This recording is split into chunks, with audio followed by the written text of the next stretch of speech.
Hey, it's Sela Social Studies. Hey guys, welcome back to Sela Social Studies. Okay, so today we're going to be covering the reform movements that happened during the urbanization and the industrialization of America. So the reform movement, or reform, was a priority for many Americans during the time of industrialization in the U.S. Many urban Americans were suffering on a daily basis, right? People were getting injured at work. Death was happening at the factories. The overcrowding, the filth, the disease were prevalent in everyday lives. And reform movements were just bound to happen. And like, who did most people turn to, or most Americans turn to when they were down on their luck, right? God, right? So religion and members of the new emerging middle class, especially women, were at the forefront of these reform movements, and they would tackle issues like alcohol abuse, prison and education reforms, and slavery. So you have to remember that life was terrible for these people in urban life. If you remember our video on urban life, I was talking about you could possibly be walking down the street and somebody would dump their chamber pot on your head. People would get injured at work.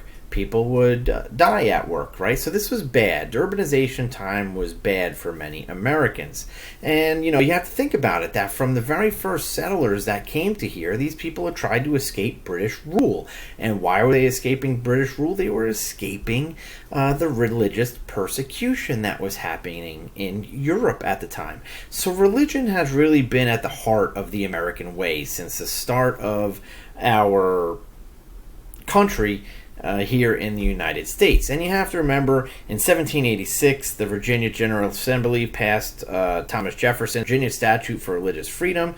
This is talking about both freedom of conscience and the principle of the separation of church and state. So now you have this is where religion is really being the backbone of the American experiment, and it really continued for centuries that followed. So religious reform really took on many faces during this time of industrialization.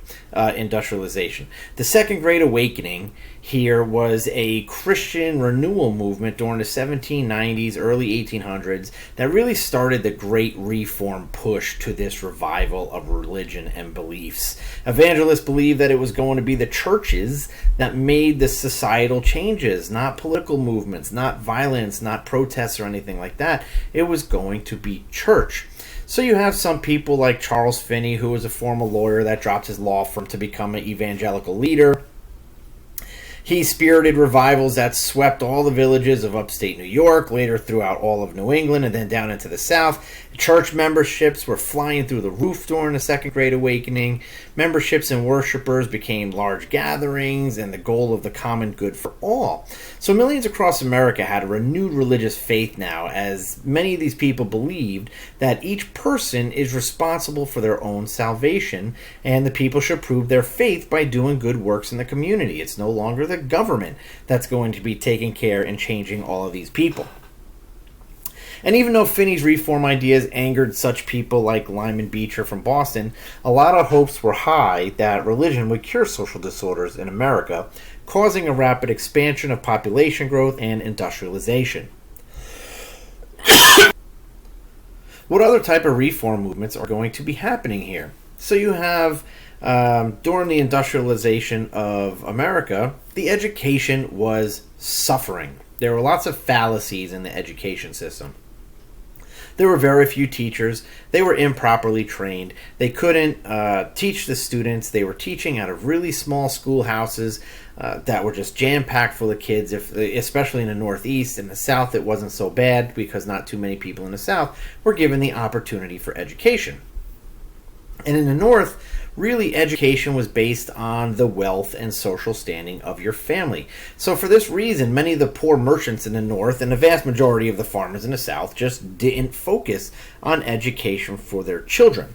So education reformers, people like Horace Mann, believed strongly in public education. Horace Mann actually wound up becoming the school secretary of education for Massachusetts.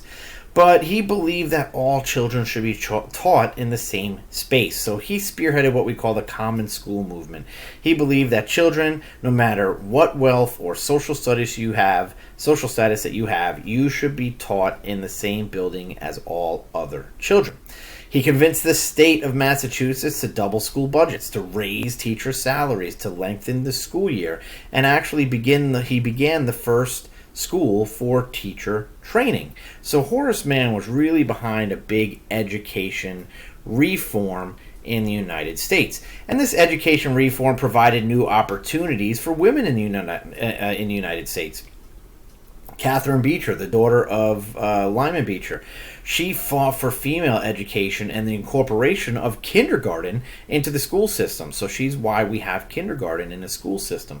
Women's colleges began to open in 1821, and in 1823, Beecher actually opened the Harvard Female Seminary, where she was a teacher here for many years. So education was for women now. Education is also going to be helping students with special needs. The hearing impaired school was open in 1817, and Thomas Gallaudet became the first principal, and a school for the blind opened in 1831. So now we have education reform going on in the cities, the north, and parts of the south as well. Another form of reform, like I said, was what we call the Temperance Movement. So a prominent problem that occurred during urbanization and the industrialization time was alcohol abuse. Many men worked long, hard days in the factory. They lived miserable and filthy lives, which really, when they turned to the consumption of alcohol, it really eased their pains. Beer and liquor became the heal-all during the 19th century. So women really spearheaded what we call the Temperance Movement. And the Temperance Movement was a societal movement against the consumption of alcoholic beverages, and specifically hard liquor. You have to remember here, many Americans believed that it was this alcohol abuse that caused men to go home and hit their wives, hit their kids. And they thought that men were spending too much money on alcohol, so it would lead to poverty. And if it led to poverty, these guys would have no money, so then it would lead to criminal behavior. So women really felt that alcohol, hard liquor, was at the heart of all the bad societal things going on. Men would drink very heavily during this time. So this is going to be bad. So women would actually hold signs up like that sign right there that you read right there. Lips that touch liquor shall not touch ours. So this message was spread through things like the American Temperance Society and the American Temperance Union. Another thing that we're going to be covering for reform is Dorothea Dix and prison reform. So until the 19th century, like if a juvenile or a young child was in trouble with the law, they were passed to the custody of their parents. The mentally ill and orphans, however, were placed into the prison system. After the War of 1812, reformers began to fight to remove the children from the jails and put them into new juvenile detention centers. So what was prison about? Was it a place for punishment? Was it a place for penance? However, in the 1800s, early 1800s, it was more of a punishment. There were prisons that the governor actually had to come in and pardon some of the people that were there, because some of the other prisoners there were actually killing themselves. And at a prison in Auburn, New York, I think it was about 80 of the prisoners actually committed suicide because they were just stuck in solitary confinement, and it was horrible on their livelihood, so they figured it would just be easier for them to just take themselves out. So Dorothea Dix, she really came in and she started fighting this stuff. She says, confined in this commonwealth in cages, closets, cellars, stalls, pens, chained, beaten with rods, lashed into obedience. So during the Civil War, Dorothea Dix winds up becoming the superintendent of the Army nurses. And she really didn't know anything too much about the Army nurses, but she really moved straight up. Now, she was also an advocate for the mentally ill. She started a program of lobbying state legislatures and the Congress to start creating mental asylums for the mentally ill in the United States. Okay? Now, urbanization really bred crime. People were put in prisons. You have to remember that you have the women, children, the sick being put into the same prison as these horrible murderers. So what Dorothea Dix is trying to do is she's trying to persuade the government to take the mentally ill out of the prisons, to take the children out of the prisons and put them in mental asylums and put them in juvenile detention centers so they did not have to stay in the same prisons with these hardened criminals. So we covered education, we covered prison, we covered temperance. The last thing we're going to cover is civil rights reform. So just like other reform movements seeing success, other people wanted reform as well. And this is the African Americans in the early 19th century. They wanted the abolition of slavery in the South and equal rights in the North.